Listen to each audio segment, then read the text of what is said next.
Hi guys, nandito kami ngayon sa Mahayhay, Laguna. Pumunta kami dito sa simbahan ng Mahayhay. Ang simbahan ito ay tinatawag na St. Gregory the Great Parish.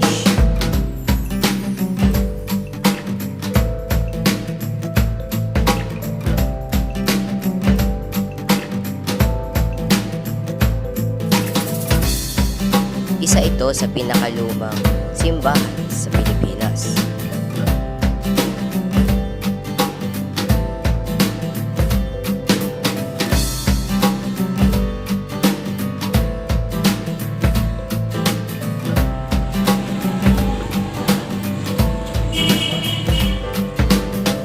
Ito naman ang rebulto ni Dr. Jose P. Rizal, ang ating pambansang bayani. Ang rebultong ito ay matatagpuan sa gilid ng simbahan.